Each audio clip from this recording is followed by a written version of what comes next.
ennaku gye tulina wansi w'omuduumizi w'amagye waffe mwami Muhoozi sisobola naginyumyako nga ndi bwomu. Tugenda kubeera ne meeting namba ng'aba opposition ku nsonga eno okulaba butya bwe tugenda nayo mu maaso kubanga kisusse obw'omulamuzi. Oluusi tuba tulowooza n'okulowooza nti agenda kuvaayo agambe nti bannange bahakinze omukutu gwange ku bintu byawandiika, oba olowooza nti agenda navaayo abyegaane agambe bahakinze omukutu gwange. Tetumanyi lwaki yeeyisa mu ngeri ngeri. Tekyetaaga na muntu yenna kubeera nti oli mukugu okumanya nti nno CDF byakola biri wabweru w'amateeka, kubanga ow'amagye tabeera mu byabufuzi. Kati ow'amagye bw'avaayo n'aga nti mwasibwa abawagizi bange ab'ebyobufuzi, otandika okwerabikira n'ogamba eggwanga liragawa. Era njagala kubuuza mwami Museveni nti gwe bw'olaba CDF byakola pulezidenti gwe olaba otya? Ffe bannambooze bannakamwantete nga tetunnayogera, gwe olaba otya? So kino ekintu kya Muhoozi kisukka nnyo kunze shadow minister. Tugenda kyadressingira wamu. Omukulembeze waffe mukulu Ssenyonyi yatutadde dda ku alert. Tugenda kubeera ne meeting twogere tulabe bwe tugenda okwaŋŋanga ekintu kino, okubeera n'omuntu akulembera amagye naye ng'akola ebintu ebiwakula entalo ku mawanga amalala ne mu ggwanga mwennyini ebiri wabweru w'amateeka. Kwegamba batwagaza ki? Omanyi batunoonyako ntondo.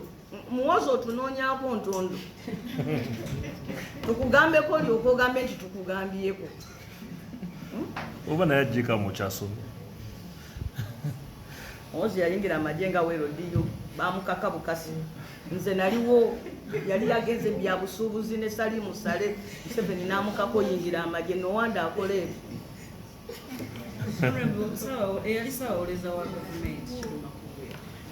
Kiddo Makubuya kikoze bubi nnyo. Kiddo Makubuya okufa mu kaseera kano. You know, if you have ever had a clever person in the law school in Uganda, it was Kiddo Makubuya. He has been one of the greatest in terms of being an academician. He has been one of our best.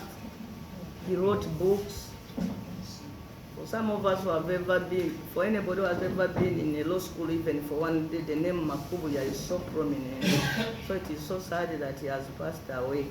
However, one sad thing is that those people whom God has given the opportunity to sit in big offices and have knowledge in excess have not used it to assist Ugandans. You know, under Kiddo Makubuya as the Attorney General, so many things happened. The Constitution was violated, but now that he's dead, it is only fair that we just wish him a good journey, let him rest in peace. We want to condole with his family, tukungubagira wamu ne family y'omukulu Kiddo Makubuya.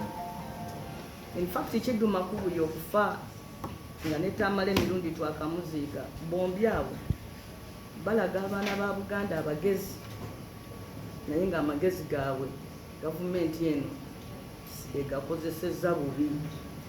Nti Kiddo Makubuya ng'omusajja omukugu mu by'amateeka, bw'ogenda n'otunuulira ebintu bye yakola ng'ali mu ofiisi ya Attorney General onakuwala, naye nga tumanyi nti yabikola lwa butamanya, naye yabikola lwakuba baamutuma. Kale tukolimirwa omuntu oyo atuma abaana ba Buganda amagezi emirimu emibi, naye kati omusajja nga bw'afudde tekibeera kirungi kumwogerako bigambo bikikinike. Tulina kungubagira wamu ne famire ye, Mukama Katonda amusaasire ebyamusobako, ebyo byasobola okukola obulungi, Katonda abimuweemu empeera amuwummuze mirembe. The ruling, I don't know why the Speaker wants to act alone. That ruling would have been given in the House. The Speaker is a Speaker where the whole House is in session. That such wonderful rulings would be given when we are seated as a House. So if she sits alone in an office and makes a ruling, even some of us who want to raise issues against us. It looks as if we are just attacking and fighting her. I want to appeal to our Speaker to learn to use Parliament in plenary, to use the plenary. So this motion, first of all, would have been allowed to be introduced in the House, and then thereafter, a procedural matter would have been raised by another member. Because for you, the Speaker, you are the judge, you are just a presiding officer. You don't take decisions alone. So you'll allow the matter to come before the House, before the plenary, as our rules of procedures provide. Then during a debate, a matter of procedure is raised by a member, and then the Speaker takes a ruling. But when the Speaker takes a ruling, when the matter is not before plenary, then you wonder where she derives those powers from. I think the Right Honourable Speaker, with due respect, is overstepping her mandate. She's not allowing the Parliament to work, and that is very unfortunate.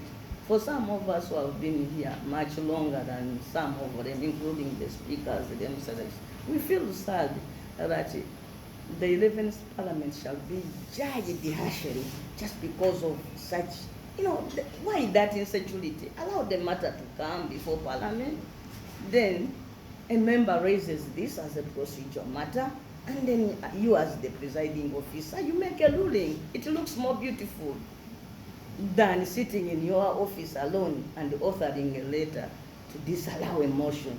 Because in any case, the Speaker is supposed to facilitate her members to bring business to the House, that these matters go unanswered.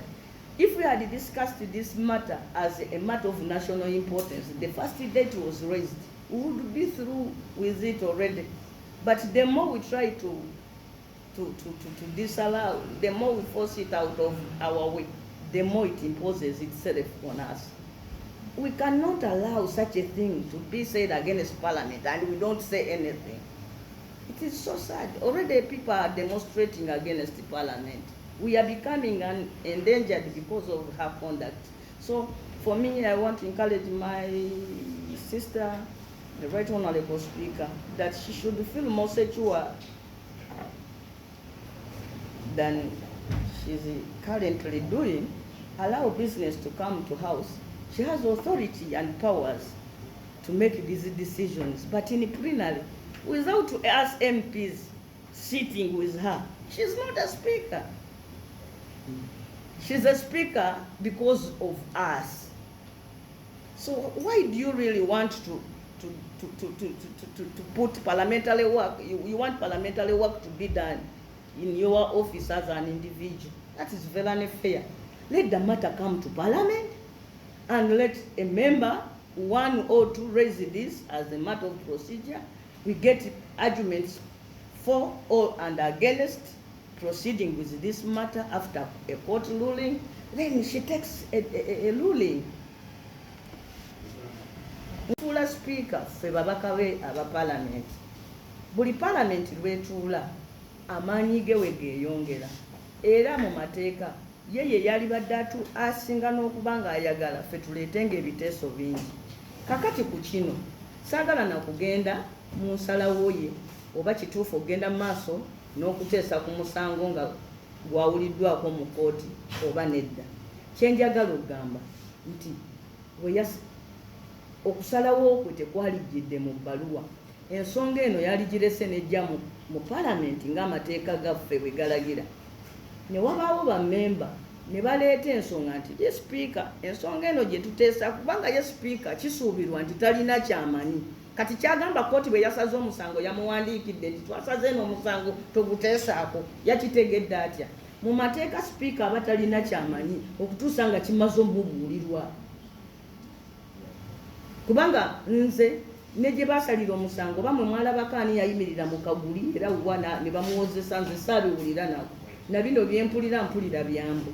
So ebyo ebyembu Speaker yali tuyambye ensonga eno nejja mu Parliament. Kakati ne wabaawo ababaka ba Parliament ne baleeta ekiteeso nti ensonga eno tuleeta ekiteeso teteesebwako kubanga kooti yagimaliriza. Then nabali abagamba nedda eteesebweko nabo ne baleeta ensonga zaabwe. kati awo speaker natula mu buyinza bwa office bw'entebe ye n'asalawo n'agamba nange nzikiriziganyiza n'abagamba tekola ki teteesebwako yawedde nekigenda nawali ku Hansard awo webyaliwedde obulungi naye buli woogezaako okulemesa ekintu kino okujja mu ddiiro omuntu abuuza nti kyaki lwaki kubanga mbadde ngamba nabo bennyini bano kibagasa okujja bakikubewo mu ddiiro wali era banabo bakimalirize kigende ne ku Hansard nti bakiwangula